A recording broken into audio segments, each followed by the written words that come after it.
There's a fresh layer of snow on the ground, and that means it's a great time to get out and enjoy some winter fun. Yeah, Matt Kriese joins us from Barkhausen Waterfowl Preserve in Suamico this morning. How you doing, Matt?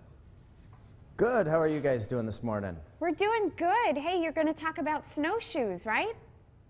Yeah, it's that time of year. With the snow brings the winter enthusiasts, and everybody needs to get their snowshoes out and recreate while we can.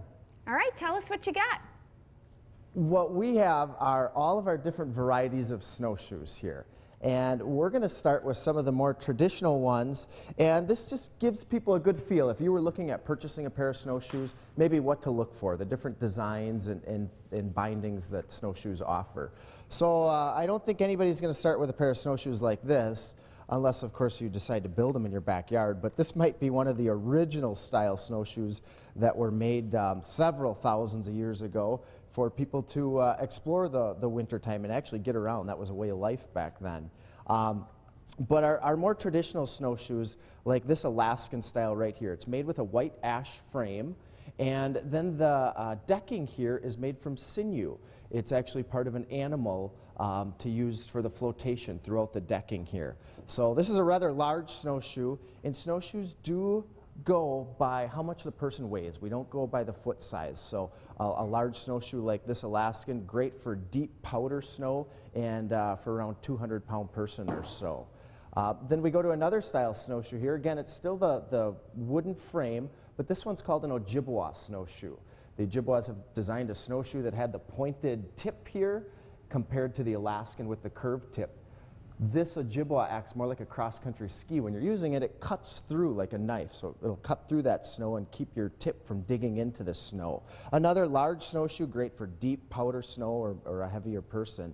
And then we get into more of the ones that we see around Wisconsin with the lesser amounts of snow that we receive during the winter.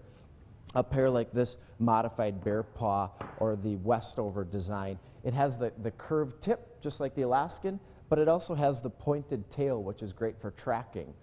Just like a sailboat's rudder to track through the water. And from these traditional ones, then we can get over to the modern ones, the ones that we might see more today in our sport shops. The ones with the aluminum frames, the Hyplon or the composite plastic decking, and along with the modern ones come the crampons, the metal cleats on the bottom. Great for ascending, descending hills, great for slippery surfaces, keeps you from falling down. So those are different styles, designs. Along with those snowshoes come our bindings. It's very important to look for a decent style binding. The binding is going to make or break your snowshoe day when you're out there exploring. A binding that's going to stay on nice and tight and keep your snowshoe following along with you. Hey, so Matt. a couple different things that we can look for. Yeah. Hey, Matt, do you guys rent snowshoes at all out there at Barkhausen? We do rent snowshoes, and we're renting, since it's the holiday season, we're renting today from 9 a.m. to 3 p.m., as well as tomorrow from 9 to 3 p.m. But typically we only rent on weekends from about noon to 3 p.m., and our snowshoes are $2 for students and $4 for adults to Wow, use. That's a good deal. That's a great deal for some winter fun, and it's so beautiful out there at Barkhausen, I'm sure, with all the snow. So. It is. Yeah, we have all of our snowshoe trails marked, and they're ready to explore. Wonderful. Thanks so much, Matt. Fun to try. Thanks. No problem. Thank you, guys.